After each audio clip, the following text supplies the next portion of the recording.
just had one of the most disappointing breakfasts in my life. Coffee was, serviceable, but how you managed to make a jalapeno shashuga taste bland is beyond me. Especially when the eggs are overcooked as shit. Enjoy the white shoes while they last. I literally just cleaned those the other day, and I do not foresee them being cleaned by the end of this.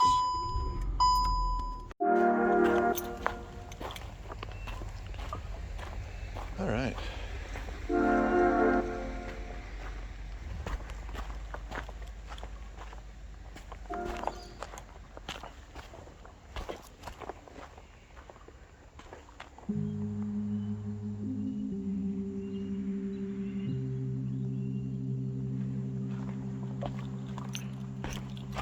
Gotta get to a lookout,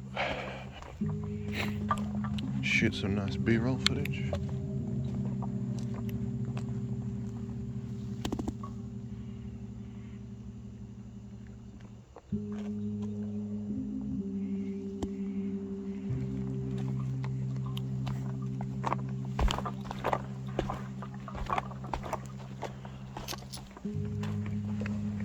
It's chilly this morning.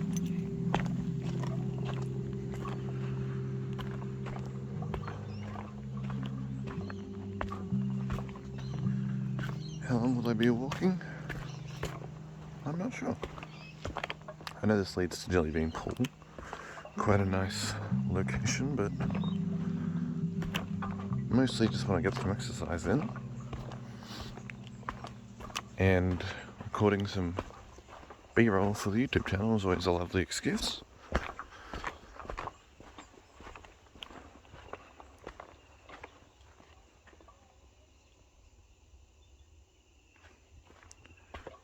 Haven't got particularly steady hands, so I'm hoping my camera is able to compensate for me.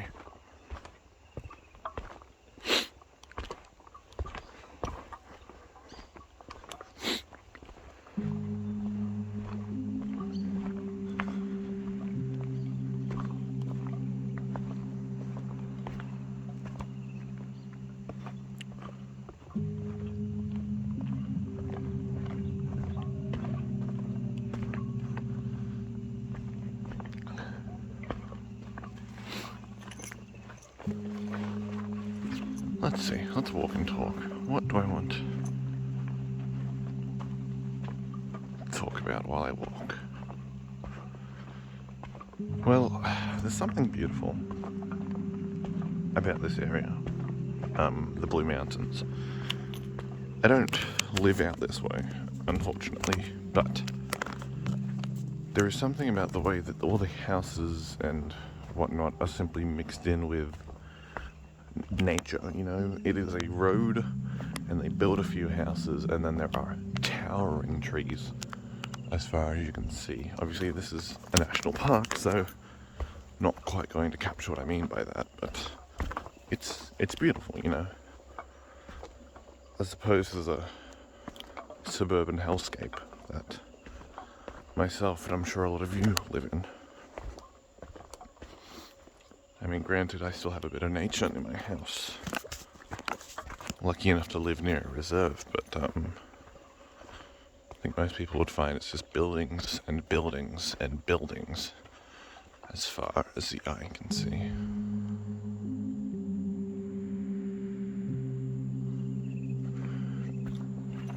So, this might go up in the second channel, depends how I'm feeling. I just wanted to talk, Really been enjoying the YouTube channel because of how low my salary is as an apprentice. I've been earning essentially the same from that FNAF video as I have at work. Granted, my latest video, What's Next for Five Nights at Freddy's, hasn't quite performed, which I'm completely okay with, because while I enjoyed that video, and I think it's a good video, it's not quite as high quality as my main video. And it's also not nearly as long, so I don't expect it to perform as well. I mean, I'm also really late to the whole FNAF plus Fiznom drama, so that's a contributing factor. But surprisingly busy morning here at Blue Mountains National Park. A lot of people setting up tents, going for walks in their fucking bedroom dressing gown and shit. Very busy.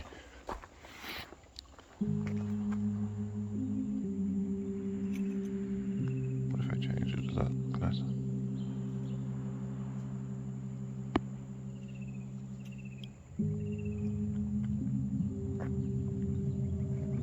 The sun's going to be coming up soon.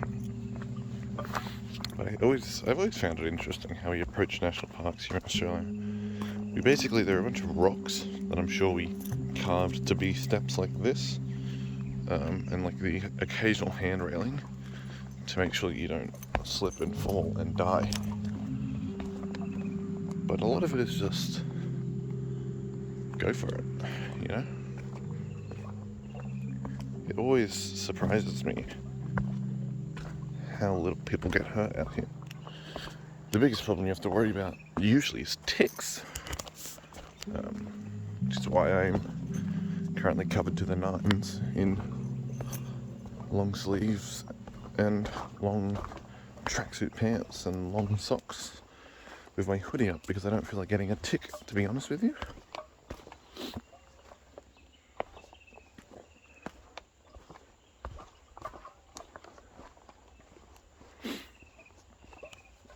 But if you ask me, there is something simply beautiful about untouched nature.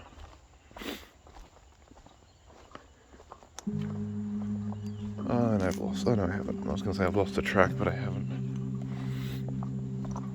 It's incredible, you know, a world that, although we know quite a lot about it, we're never going to truly understand it. We coincide with it, but we don't live anywhere near it. We try our hardest to make sure that we can understand certain areas that we carve out for it. And then aside from that, we just live in our own little area, you know? We don't really try to preserve and document what's going on with nature.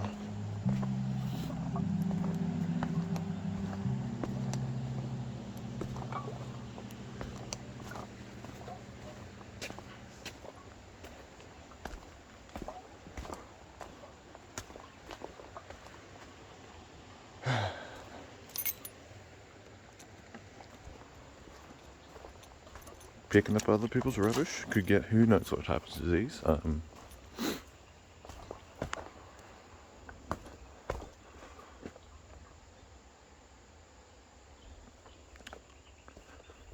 But you know, I come in, no real direction to what I'm doing. I'm going to follow the path set out for me. And then I'm going to go home.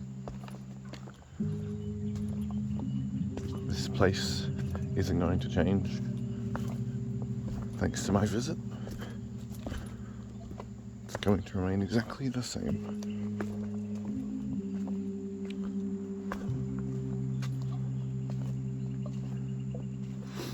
Simply a world that exists without us, you know?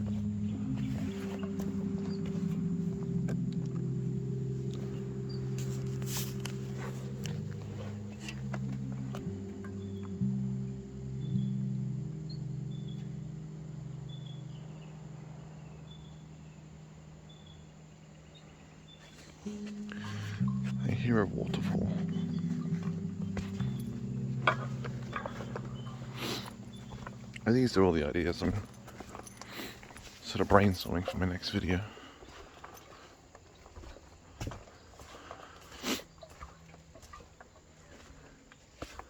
Because while the FNAF retrospective if you could call it that, was fun. The saying deeper or philosophical videos makes you sound like a wanker. But those type of videos are more the type that I get proud of, you know?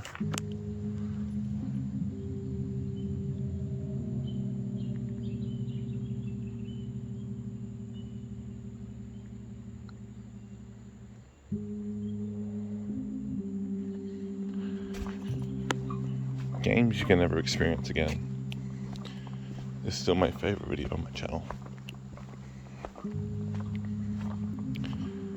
I'm hoping this next one is a similar type of vibe.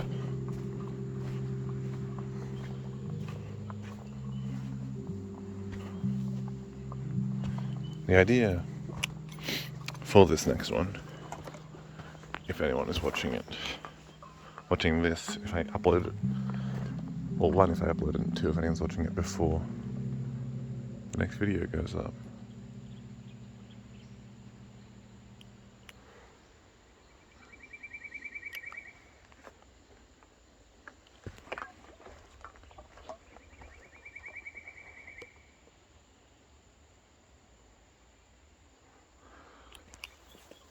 The idea is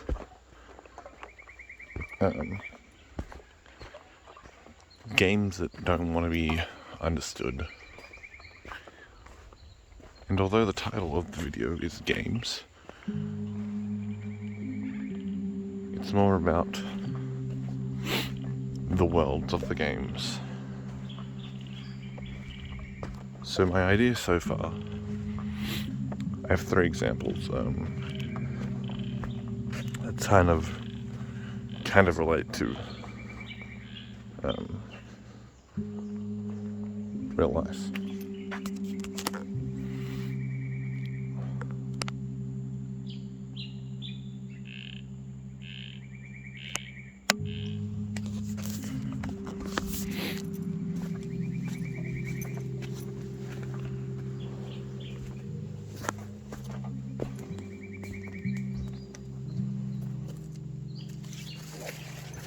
So basically,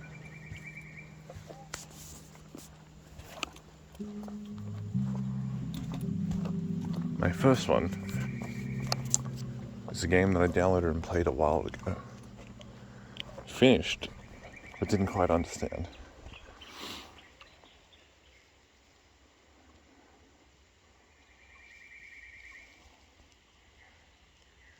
And to be honest with you, I'm still not sure I understand it. It's a game called Missing Translation. I've got to make sure I don't get turned around. Good thing I have this video. Yeah, it's a game called Missing Translation.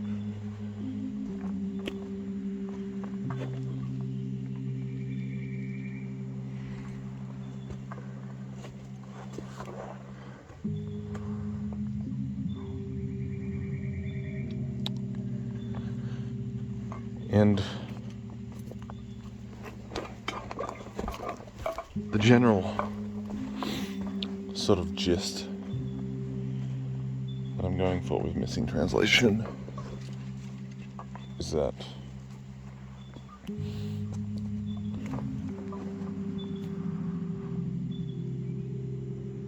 sometimes the world doesn't care if you understand it. You know, sometimes you get in and you follow the path set out to you. And no matter how much you may try to deviate from that and try to find more,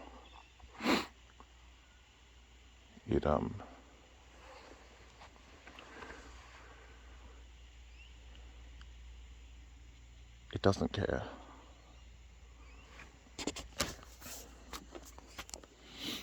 Take this for example.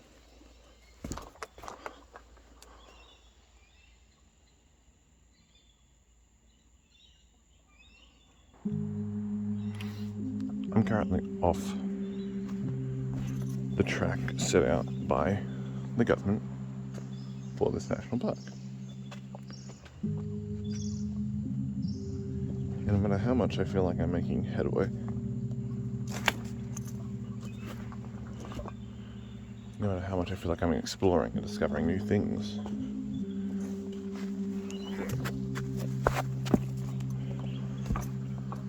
there is a limit.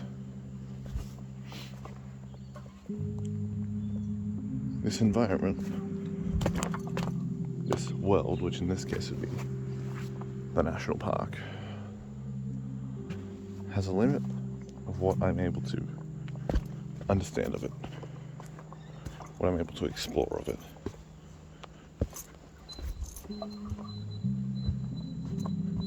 And regardless of what I do,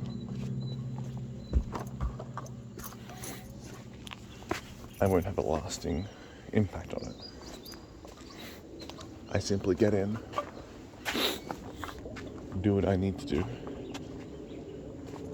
get some enjoyment out of it, and go home. And I think so often games are power fantasies that sort of imply so much more, you know?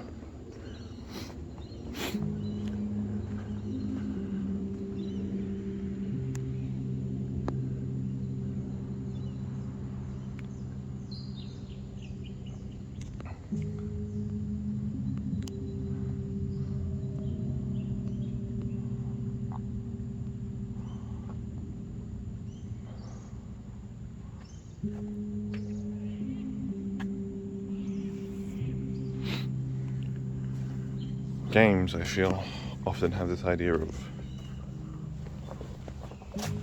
you are the hero who saves the day, or everything you do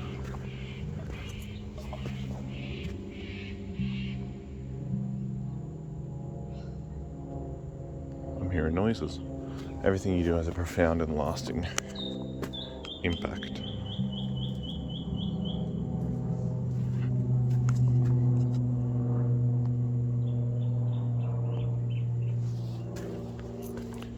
So when you play a game like Missing Translation that doesn't want to be understood, that doesn't let you have an impact on it, you feel like there has to be something more.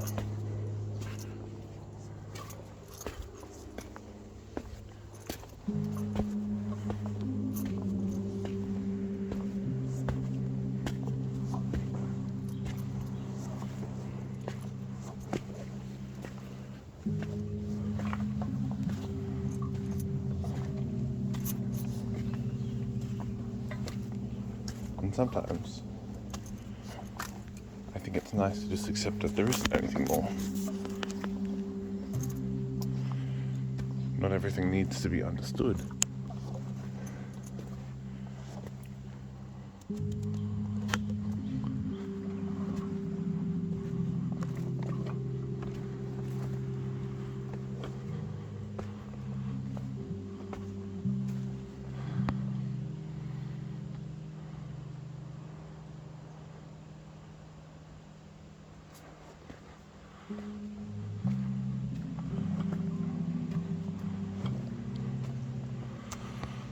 Some things you can just experience their beauty and leave it alone.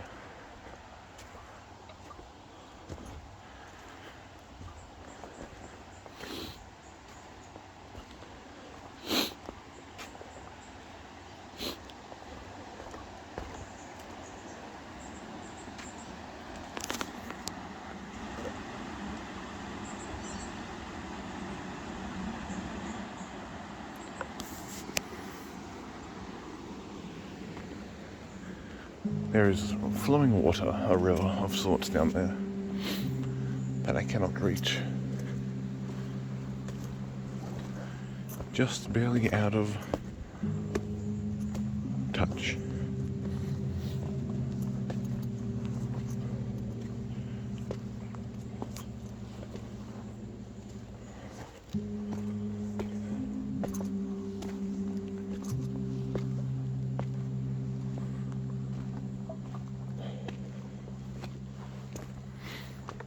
Is this video going to be a complete rip of Judge's video? Games that don't care about you. The answer is yes. Although most of my videos are complete rips of Judge's. My FNAF video focusing so much on Scott Cawthon. Yoink that shit from Judge. Games you can never experience again. Yoink that shit from Judge.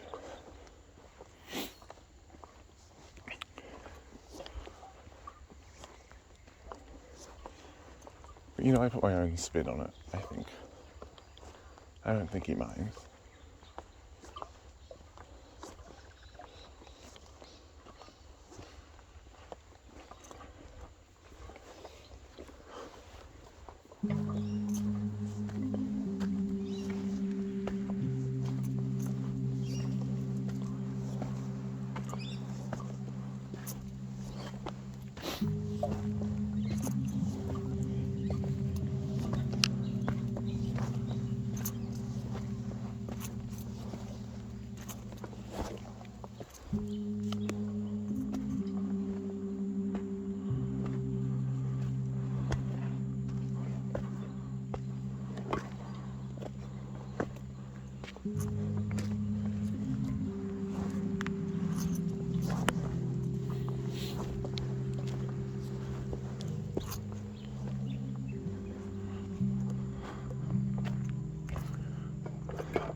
God, I'm out of shape. But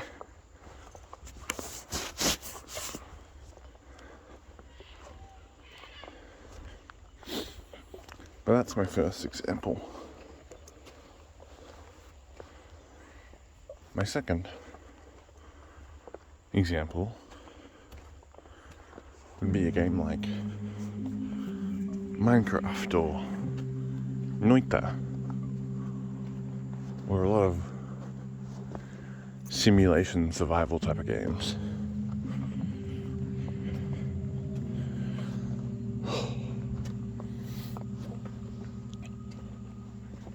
If Missing Translation is a national park where you can explore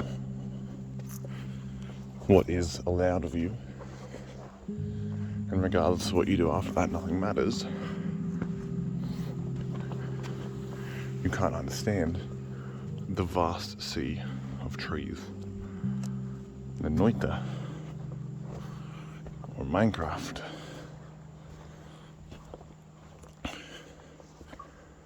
would be a game that gives you no direction and says, figure it out. It would be like if instead of having the bush confined to a national park, endless sprawls of trees are just how we lived.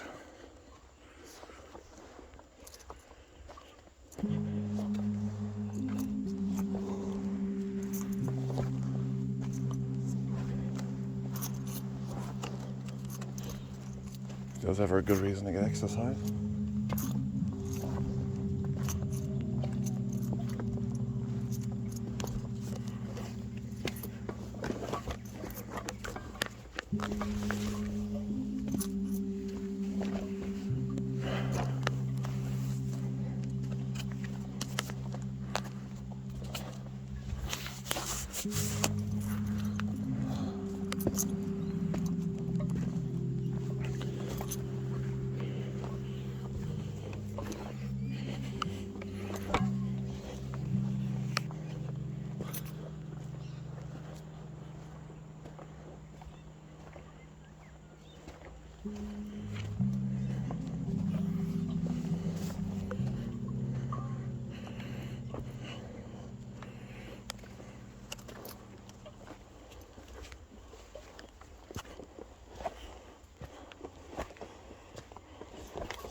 I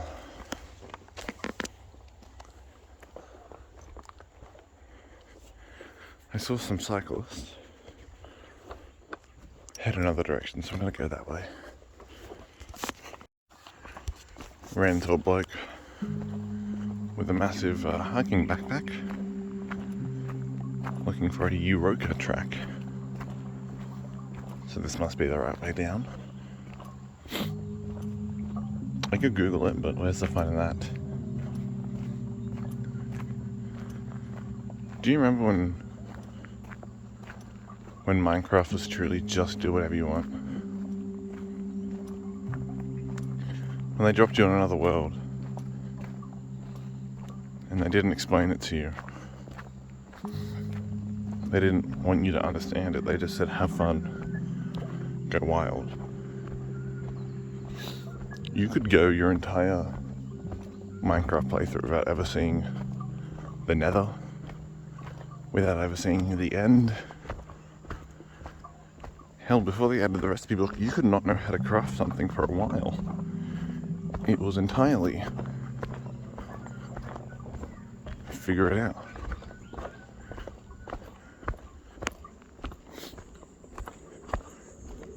You could look it up, sure, and you would get to your destination quicker. But I feel there's something beautiful about understanding something that doesn't want to be understood. Noita, in a similar vein, is a game that I feel sticks to that principle more than Minecraft did. You see, Minecraft, as soon as it was bought out by a AAA company, felt the need to be understood. The days of someone playing Minecraft and not understanding that you can break blocks, you know, they're gone.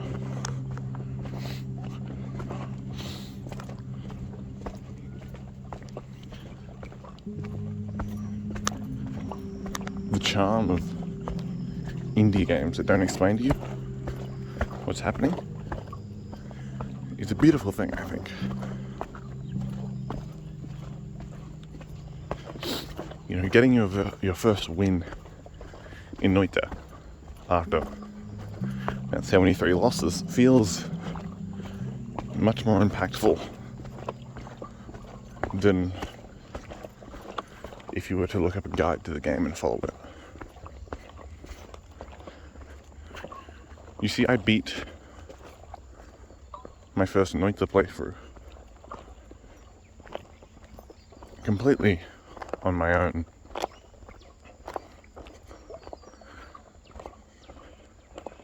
I hadn't looked up anything about it, and once I did look up something about it, it immediately felt like you were looking for one spell and one spell only.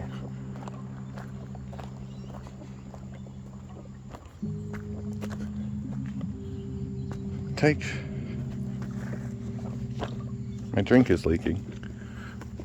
Oh, arsehole.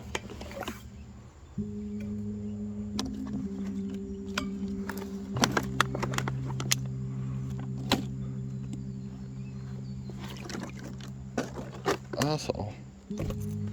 That's annoying.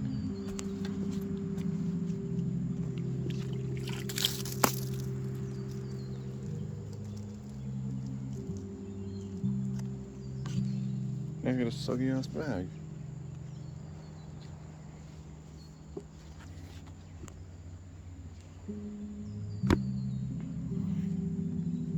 How annoying is that?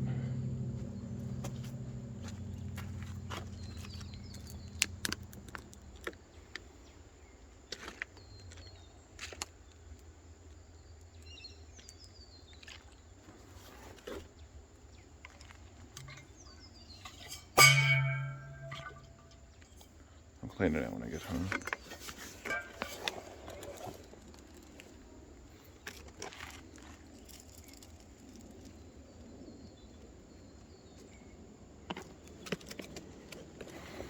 Well, there goes another empty plastic bottle into the bag.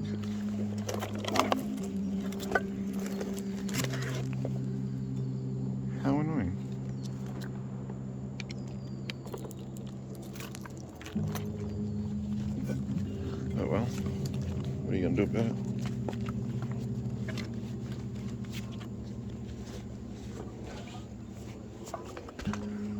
Where was I? Ah, yes, Noita. Oh, now my bum's all wet as well. Lovely, it's leaked all over me. That's alright. But Noita.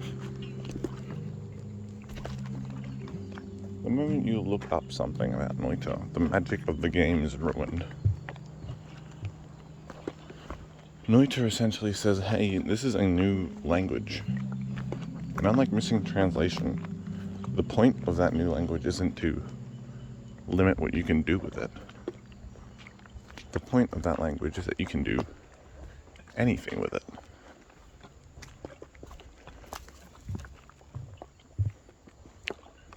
You can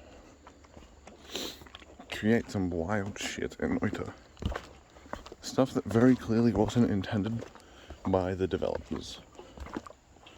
And yet stuff that they're happy to keep in anyway.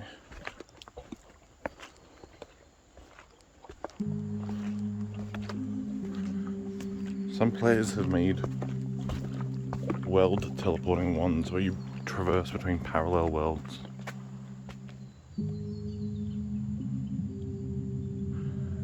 Other players have made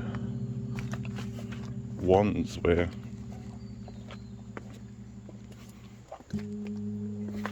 it deploys a shield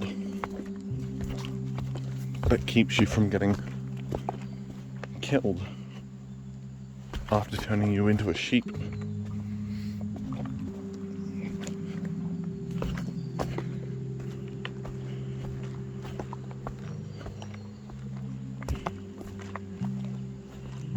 And you can understand the intricacies of Noita in and out. And I'm sure there is satisfaction to be gained from that. But the raw excitement of not understanding Noita and finding a wand or building a wand that simply is incredibly powerful, and using that to beat the game will forever be more satisfying to me than the runs that I've had where I found a chainsaw spell and immediately had a rapid fire death wand. I understand how it works now, and yet I'm fascinated by Noita because it's not just the gameplay mechanics that you can learn to understand, but the world. The lore of Noita is never explained to you. The first time you boot up the game,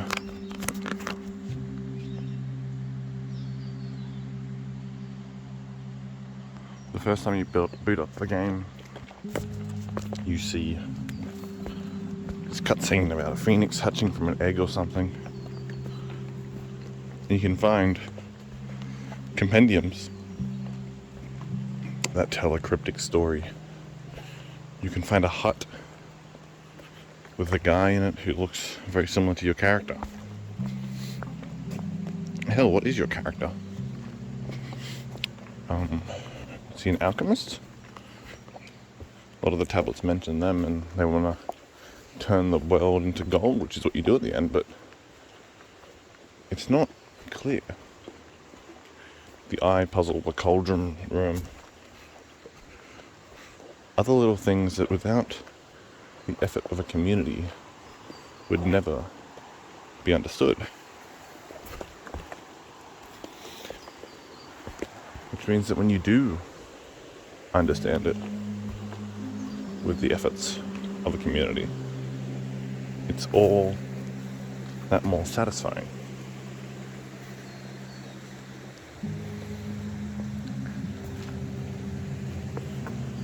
Games that are enigmas, games that don't want to be understood, I feel have more artistic value in games that fake not wanting to be understood. Take Hello Neighbor, for example.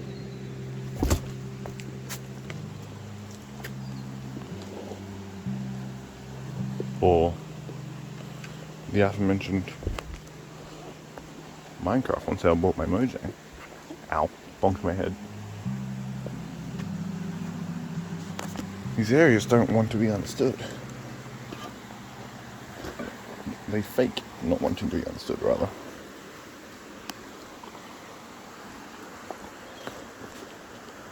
Because there are clever little clues laid out for you to figure it out.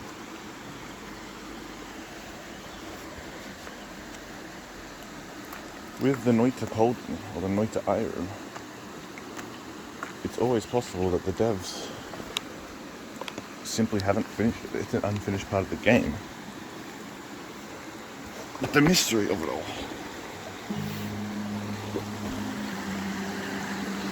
makes it all that more special.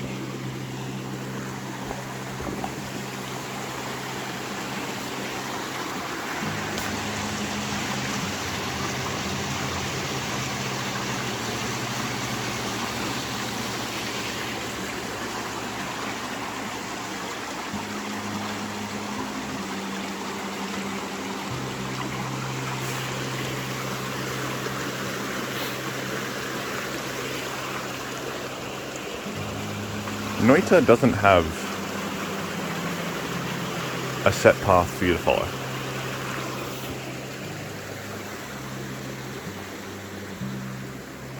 Sure, the game plops you in front of this cave and your first instinct is to run into the cave. I mean, hell, the cave has instructions on how to play the game in it. But after that, you're left to your own devices.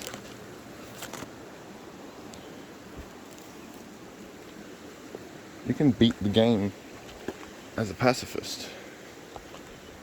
The world goes on the same. You can beat the game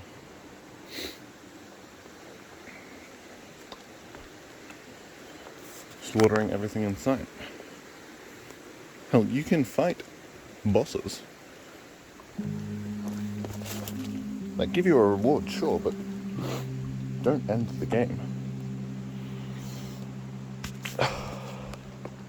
The game ends when you finish trying to understand it.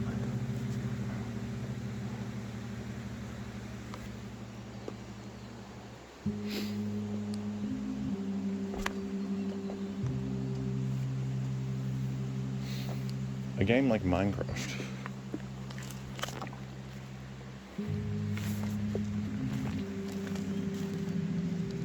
a game that hints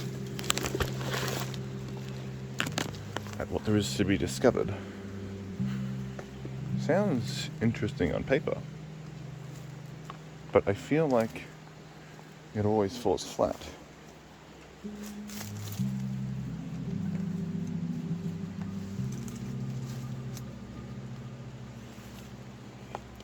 You know, how many people actually figured out you can go to the Nether from a ruined portal? This doesn't feel stable. How many people figured out about the end thanks to that rare secret room in a Illager outpost?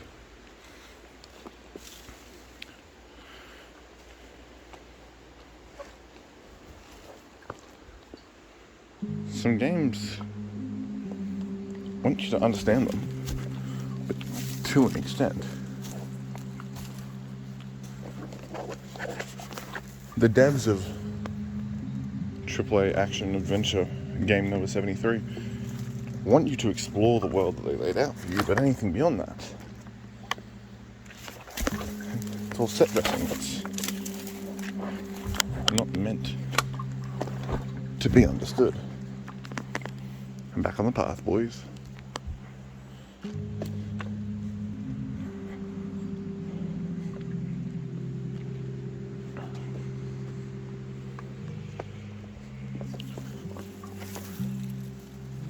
Probably should have led with that.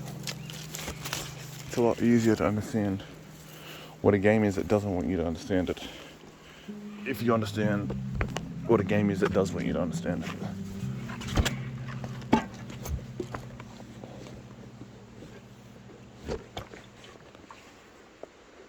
I should have led with that.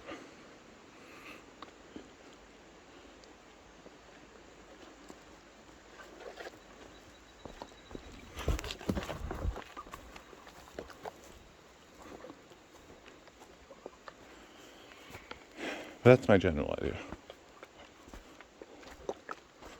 I'll have to draft it, and then redraft it, and then voice it, and then probably improv half of it during voicing it.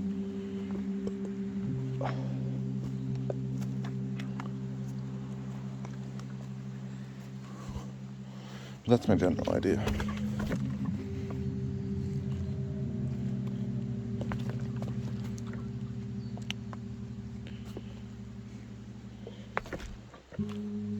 Being able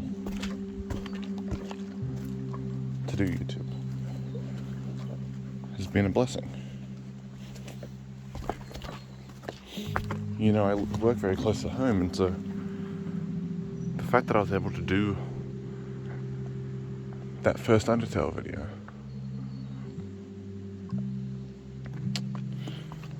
on my break at work, because I had a 2-hour break on my 10-hour shifts, was incredible. Hell, I worked on it in secret. I didn't even tell my partner about it.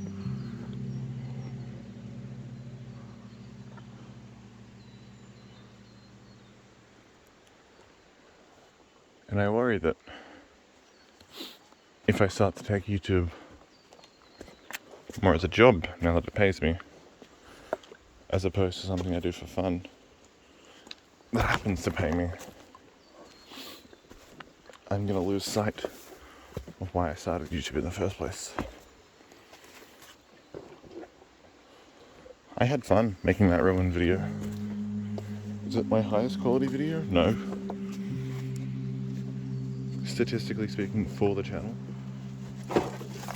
should I only be putting out high quality videos?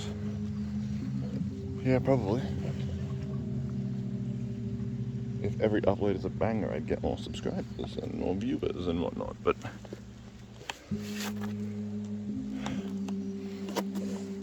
it's not about the subs and the viewers. For me, they're nice.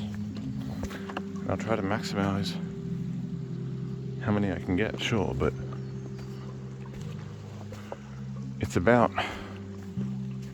having fun. I'm not a creative guy, generally speaking.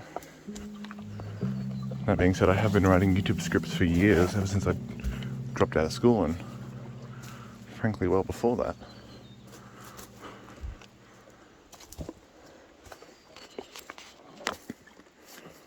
But that's because I have thoughts, and I like putting them down.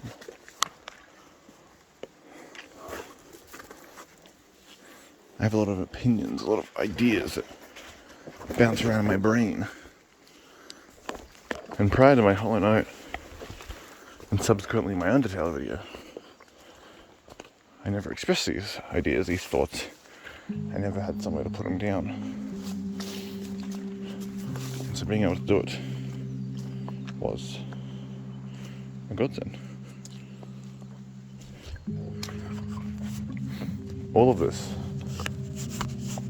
is entirely possible thanks to the Cursed Judge.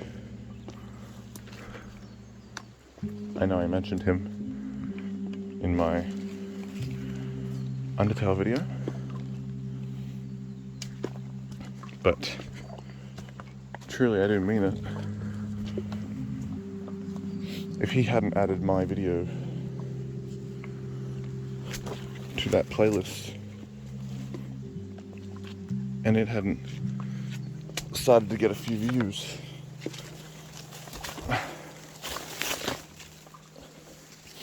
I wouldn't have even considered making the Undertale video. I mean, I had thoughts, And every time I'd listen to the soundtrack, I'd think, oh, this is how I would rank it. I never would have considered actually doing it. My first video getting all of 70 views for 2.5 years was a little bit discouraging, but to anyone doing YouTube, I can't suggest enough that you stay motivated.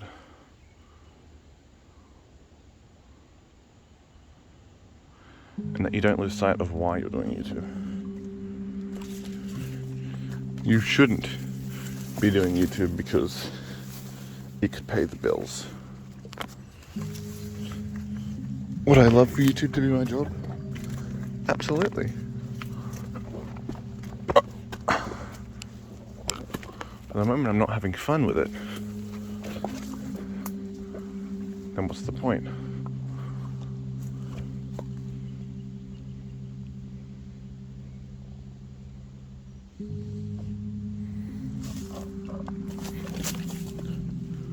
This video, for example, this little bushwalk vlog that I'm doing, I don't expect anyone to watch this. Hell, I'd be shocked if anyone does watch this. But I'm enjoying making it. Even if you're like me, and you wouldn't consider yourself a creative person, I can't suggest having a creative output enough.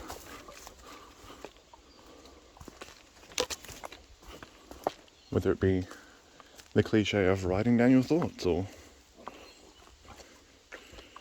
expressing yourself in a post on social media or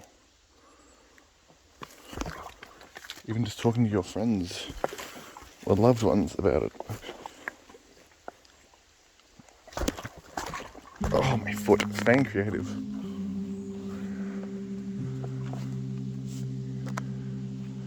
Something I never truly considered.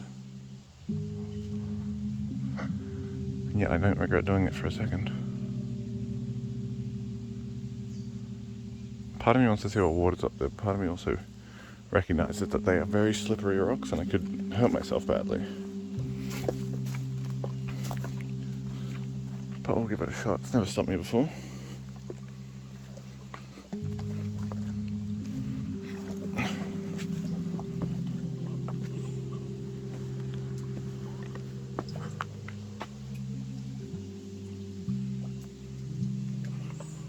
It hasn't rained in a few days, so water isn't really a concern of mine right now. It's more the mossy, slippery rocks.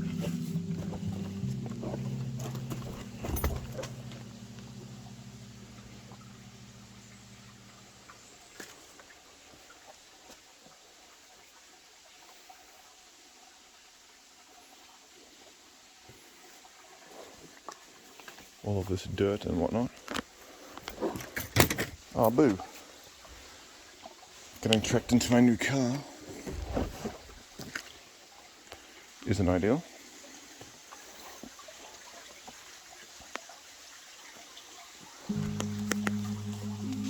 Oh, it's a bird. I don't know if that's coming up on camera. In fact, I lost him.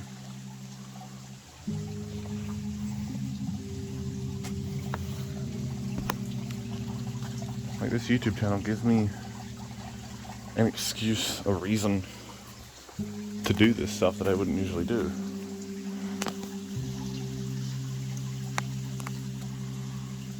Which isn't to say that you must have YouTube.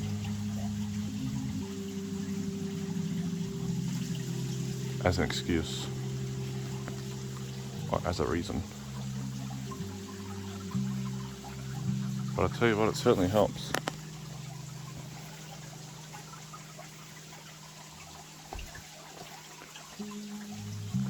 Because I could do this. I start work late enough in the day that if I wanted to, I could do bushwalks like this in the morning. But I don't.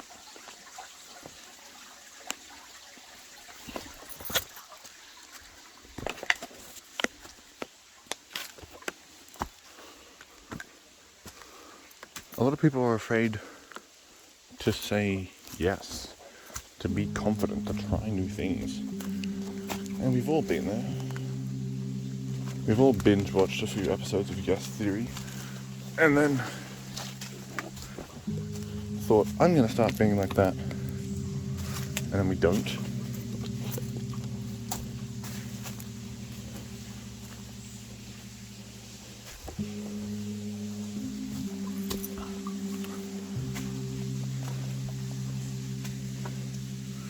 But it truly leads to so much. You're saying no. What are you doing? You're taking away any potential stories you could tell. You're limiting yourself. If you say yes, what's the worst that can happen? You waste some of your time. You have a bad experience. People need to be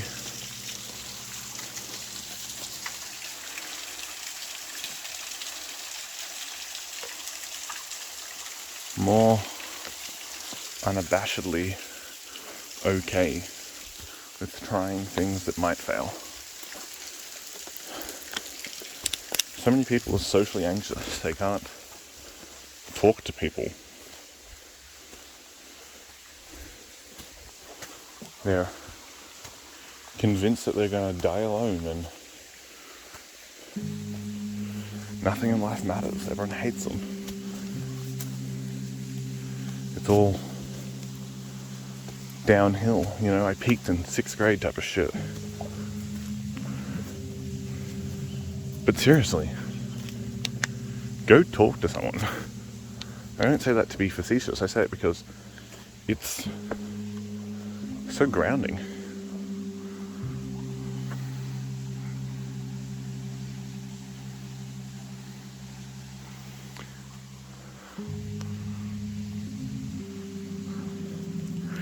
The isolation and loneliness that people feel is warranted, but you can work to alleviate it.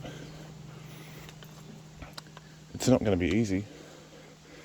Nothing in life is easy. But you practice it and you get better. And eventually it becomes like second nature.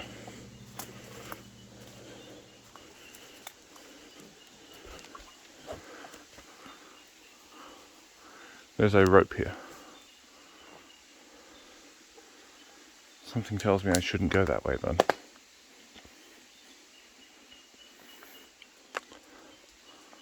Well, let's turn around.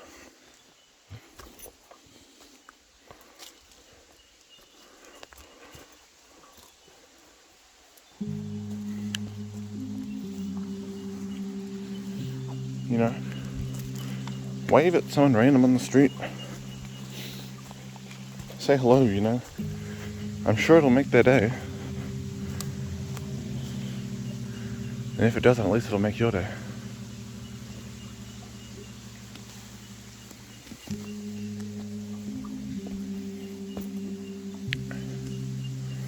There's nothing more fulfilling than helping make someone else's day.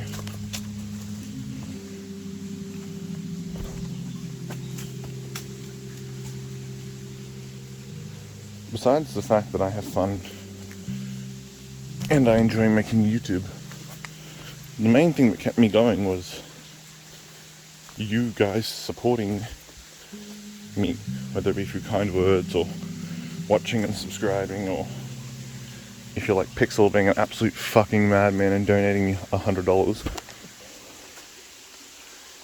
It's what keeps me going, you know? That Hollow Knight video, the only people who commented on it were my friends. My friends at the time who I don't speak to anymore. And I can't help but feel like they didn't mean a second of it, you know?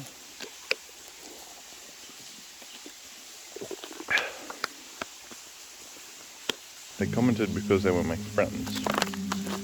No one else watched it otherwise. I mean, it's at 1.5 now, which is a lot, don't get me wrong, but comparatively to my other videos, it's not that much. And the comments left on it are even less. Which isn't to sound ungrateful. I'm glad people go back and watch that janky video, but... But my point here being... It's your support that keeps me going. When I made that Undertale video, the fact that Judge supported that Hollow Knight video, that's why I kept going. That's why I updated my branding. That's why I decided to learn how to use HitFilm properly to edit. That's why I went through all the effort of downloading each individual song name on Undertale in the Undertale font and recording the tier list part of the video. And, you know, doing editing as a visual aid to what I'm saying, you know. The support that Judge gave me on that video was everything. Which is why, when I released that Undertale video, I got so much support, and so many people had so many nice words to say, even though I felt like it was a pretty standard YouTube video. I kept going. Games You Can Never Experience Again, one of my favourite videos on my channel, may have been a little bit rushed out the door, but I love it. Mostly because that video, which has a fraction of the views of my Undertale video, did really well the first day, and then died completely. And you might be thinking, oh, well, why would that keep you motivated? Why would you keep going? And the reason is the amount of people who commented on that video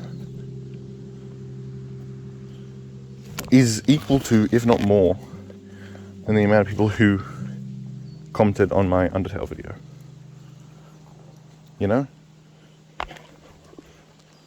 The fact that someone who does video essays, and I hate my videos being called video essays, I'm being called a video essayist, but someone who does them, such as Judge, messaged me and said, damn bro, that fucking video is fantastic. That meant the world to me when it was flopping. All of you guys leaving your comments about what game you would want to experience again, and all the heartfelt comments that I read from that meant infinitely more to me than getting a bunch of views. The FNAF video is a passion project of mine. I've always loved Five Nights at Freddy's. I wanted to talk about the game because Security Breach really had me disillusioned with it. And sharing my perspective on how I felt about all the games. The slow progression of it all. And how it slowly descended, the mixed feelings I had when it came out, and being able to channel all that into a video that was somewhat informative, thanks to the opening bit about Scott. Made me feel incredibly good. And I expected that video to blow up. But it didn't. For the first 7 days or so, it got less views than Games You Could Never Experience Again. And that was so disheartening. You know, this video that I worked on for a month, this video that was the length of a feature-length film that I thought was incredible, flopped. Demotivated me. And then your comments started pouring in. Oh, I can't believe you only have 1,000 subscribers. I can't believe you don't do this as a full-time job. This is the type of video editing quality I expect from someone with hundreds of thousands of subscribers.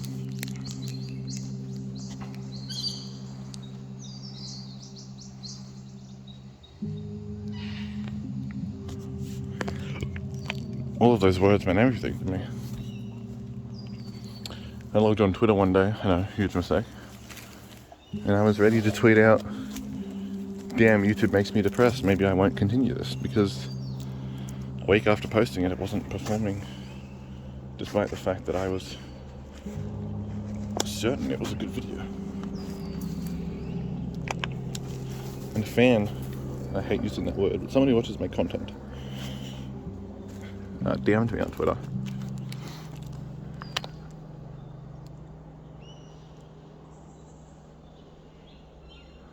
DM'd me on Twitter and said, "Hey man, loved the video."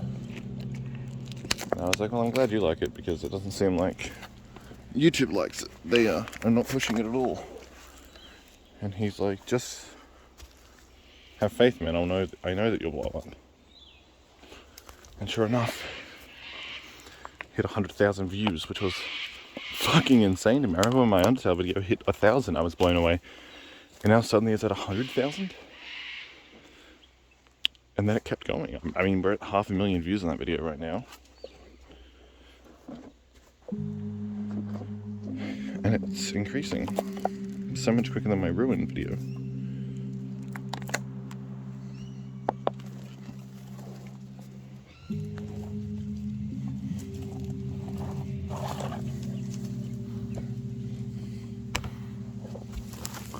My Ruin video is out.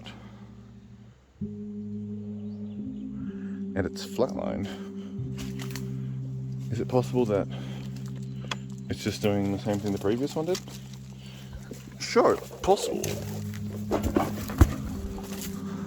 But even if that's not the case, even if this video is going to perform that well and that's it, I don't care anymore. Chasing views makes me depressed. It makes me not want to do YouTube. You know, people who tell me you need to upload more often, you need to upload on other platforms, you need to keep it consistent to keep your fans engaged. You don't understand why I do it. I do it because I have fun, I do it because I enjoy it. Trying to force out a video leads to a poor video. And I just love having fun. The Discord server, as inactive as it is, and frankly chaotic as it is, I love hanging out in voice chat in that place.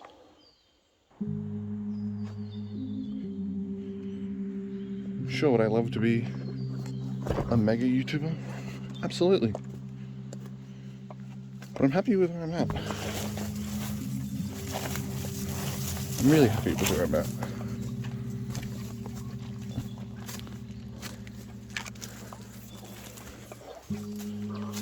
And I don't want to sacrifice that. Out of greed, you know?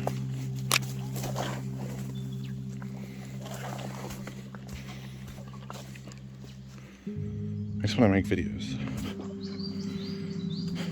And the fact that my FNAF video blew up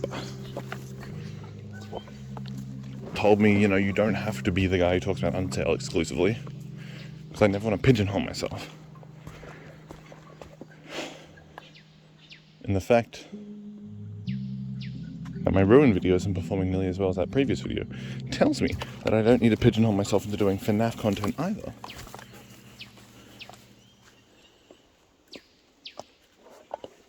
I'm just going to keep making what I want. I try to put a little bit of me, a little bit of my personality in every video, because this channel isn't about the games that I'm talking about, it's about me. And I'm just glad that people enjoy that. It gives me the ability to do stuff like this. As I said, I could do this any day of the week, but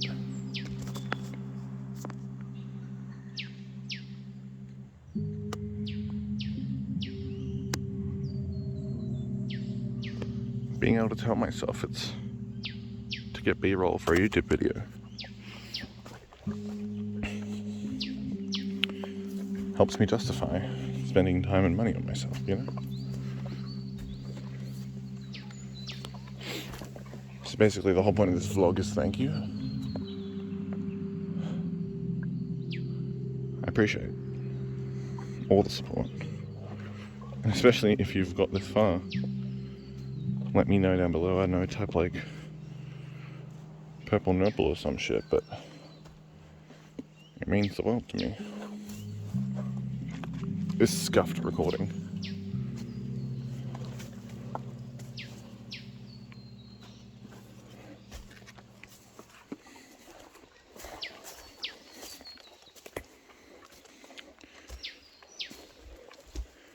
You know, I'm constantly filled with ideas of what I want to do for the channel.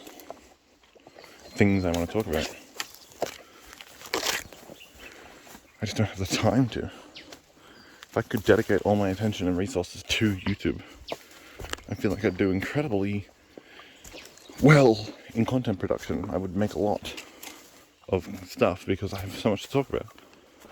But the limitations of only being able to release one every couple of weeks, every month, because of life commitments, makes every video I release, for me at least, all that much special. A video to remember. It's not just slop for slop's sake, which is probably what would be my biggest criticism of the Ruin video. Despite the fact that I had stuff to say about Ruin,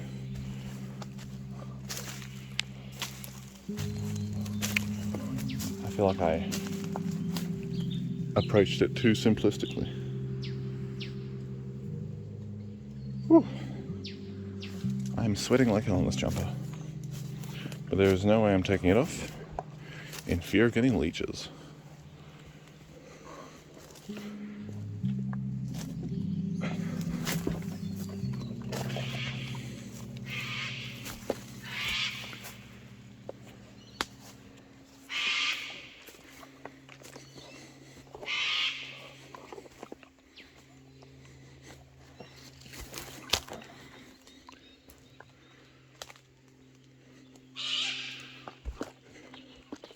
And you know, with the channel, mushrooms, with the channel I can't expect it to blow up straight away. I mean, a few of my videos have, which is incredible, but that not being consistent is okay with me. I mean, look at Judge, for example.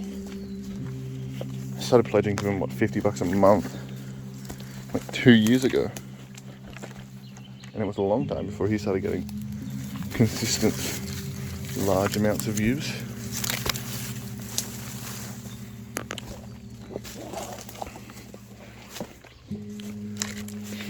He had one video that hit 1 million, the Minecraft block one, which is what I found him through.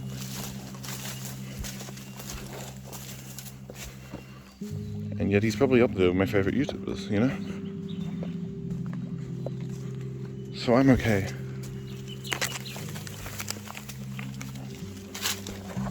With this experience being a slow burn.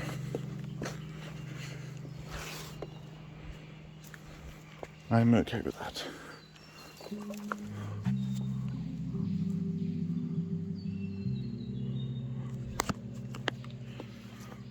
I'm okay with that. Where's my flashlight?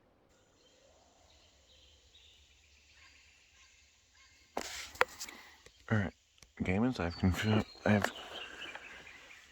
that I need to take a massive stinky shit. Been doing this for about an hour and a half. I've had fun. It's time to head back. So I will see you back at the car.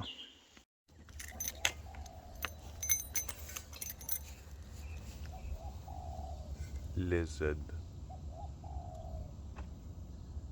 What the lizard?